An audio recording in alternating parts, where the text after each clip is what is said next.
Hey everyone, welcome back. सलाम, नमस्ते और सत श्री अकाल। आज की मैं वीडियो में बात करूंगा कि जिन लोगों ने बाहर के मुल्क जाना है और वहाँ सेटल होना है तो उनके लिए ये वीडियो बहुत ज़रूरी है। मैं अपनी कहानी बताऊंगा, शायद आपको भी उससे कोई सबक मिल जाए। अच्छा, मैं 2024 में आया, नॉर्वे शिफ्ट हो गया अपनी फैमिली के साथ। और जो गलतियाँ मैंने की वो आपने गलती नहीं करनी। देखें, बाहर ज़रूर जाएं लेकिन ये गलती मत कीजिएगा। सबसे पहले अगर आपने बाहर जाना है तो आपने ये देखना है कि मैं बाहर क्यों जा रहा हूँ। ठीक है, सिर्फ ये इसके लिए नहीं जाना कि आपने वहाँ जाके काम करना है मगर आपको पता नहीं है कि आपने क्या काम करना है।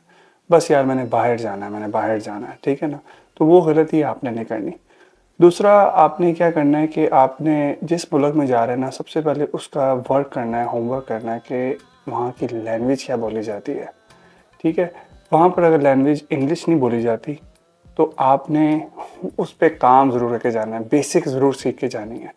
तीसरा, आपने वहाँ जाके जॉब क्या करनी है। ये 3 काम आपने लाज़मी करके अपने घर से होमवर्क करके जाना है। सबसे बड़ी बात, जो इंडिया और पाकिस्तान के लोग हैं, आपके मेरे एजेंट्स क्या करते हैं कि 50 लाख मांगते हैं, 60 लाख मांगते हैं कि हम आपके बेटे को या बेटी को बाहर भेज देंगे तो हम इतने पैसे लेंगे।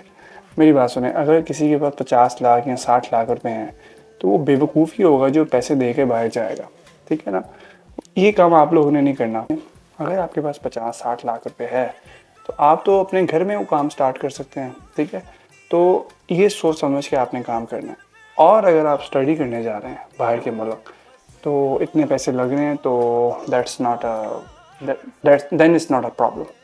ठीक है, मैं जब शिफ्ट हुआ तो मैंने जब यहाँ पर आया तो सबसे बड़ी जो गलती मेरे साथ हुई वो हुई कि मुझे लैंग्वेज नहीं आती थी इनकी। नॉर्वे की लैंग्वेज बहुत बड़ी प्रॉब्लम है। और जो भी कोई जॉब ढूंढ रहा हूँ तो Norwegian language, Norwegian language, Norwegian language. तो इन चक्कर में ना 3-4-5 महीने गुजर गए। अभी जाके बड़ी मुश्किल से मुझे जॉब मिली है कैल्विन क्लाइन में, लेकिन वो भी इतनी अच्छी जॉब नहीं है, मतलब कि इतने पैसे नहीं मुझे मिल रहे हैं कि मैं उसके साथ सेविंग भी कर सकूं। ठीक है, लेकिन ये स्टार्टिंग है। पहले 6 महीने 1 साल बड़ा मुश्किल होता है, तो आपने इस चीज़ को लाजमी देख के आना है। दूसरा ये कि यहाँ पर अब बाहर के मुल्क में ज़िंदगी कैसी होती है ये मैं बताता हूँ आपको। देखिए, लाइफ जो है वो अच्छी है और बुरी भी है। उसके मैं बेनिफिट्स भी बताता हूँ और ड्रॉबैक्स भी बताता हूँ आपको। देखिए, बाहर के मुल्क में आपकी सेफ्टी है, सिक्योरिटी है, जो बच्चों के जो स्कूल होते हैं वो मुफ्त होते हैं। ठीक है, उसके बाद सबसे बड़ी जो बात है, जो फूड है वो बहुत अच्छा होता है, हर चीज़ें सब कुछ अच्छा होता है। इसकी जो ड्रॉबैक है ना, सबसे बड़ी बात, आप घर से दूर होते हैं। घर से दूर हैं, माँ से दूर हैं, बाप से दूर हैं, बहन से दूर, भाई से दूर। और जो घर में आपका खाना पकता था वो आप मिस करते हैं।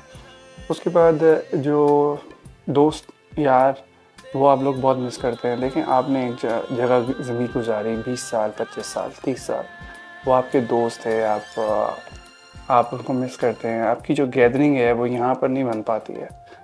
ठीक है ना, तो जो ट्रस्ट लेवल होता है वो वहाँ पर दोस्तों का, यारों का, वो नहीं आप मिस करेंगे उस चीज़ को यहाँ पर।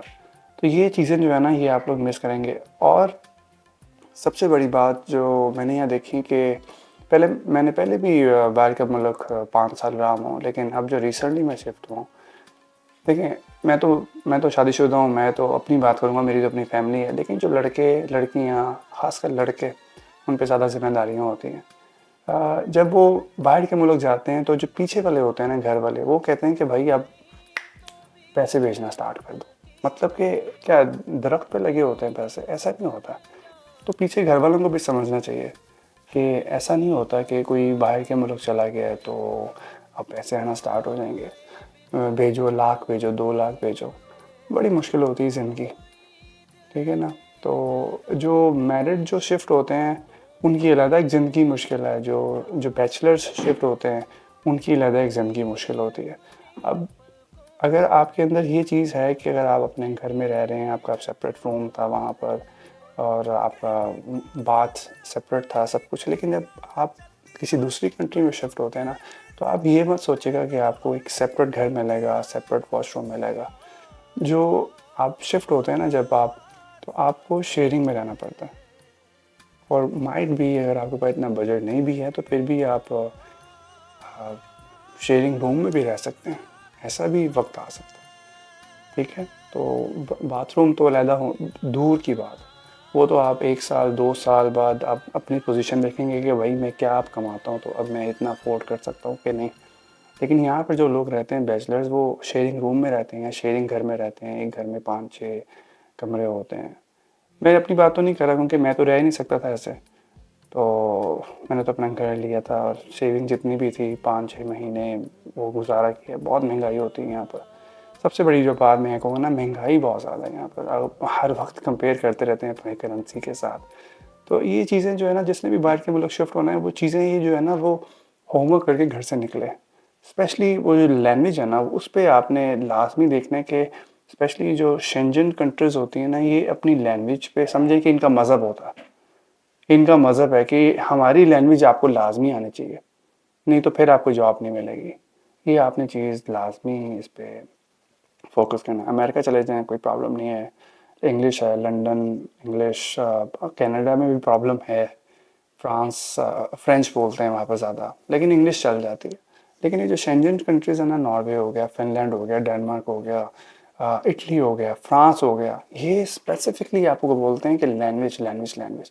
तो जिस कंट्री के भी आप प्लान कर रहे हैं ना, तो आपके पास 5-6 महीने तो होंगे, तो उसकी बेसिक ज़रूर सीख के जाइए। अभी आप किसी कंट्री में प्लान कर रहे हैं शिफ्ट होने के, स्पेशली इन कंट्रीज़ में, तो आप उस पर होमवर्क ज़रूर कीजिएगा, लैंग्वेज सीखना स्टार्ट कर दें ऑनलाइन यूट्यूब पे, और लाजमी ये बात याद रखिएगा कि सोचिएगा ज़रूर कि मैंने किस डायरेक्शन में जाना है, क्या क्या वहाँ जाके करना क्या। अगर तो आपने पेट्रोल पंप पे या किचन में काम करना है, बर्तन धोने हैं, तो फिर तो ठीक है भाई, आपको प्लानिंग करने की ज़रूरत नहीं है। लेकिन होमवर्क लाजमी। ठीक है, मैं एक मॉडल था, एक्टर था, तो मैंने इन चीज़ों पे फोकस नहीं किया कि हालांकि लाइफ बहुत अच्छी थी मगर कंसिस्टेंसी नहीं थी वहाँ पर, तो मैंने कहा चले मूव कर लेते हैं कंट्री। लेकिन मैंने ये नहीं सोचा कि मैं वहाँ जाके करूँगा क्या। तो ये थोड़ी सी जो है ना कश्मकश में फंसा हुआ हूँ। लेकिन 1 साल 6 महीने लगते हैं चीज़ों को ठीक होने में। देखें, आप एक आपके अपनी कंट्री है, आप अगर वहाँ पर भी सालों साल लग जाते हैं आपको सेट होने में, तो यहाँ तो फिर 6 महीने 1 साल तो कुछ कोई चीज़ नहीं है। तो बस मेरा यही मैसेज था, दिल की बात करनी थी आपसे कि आपने अगर शिफ्ट होना है तो ये होमवर्क करके लाजमी घर से आइएगा। Thank you so much.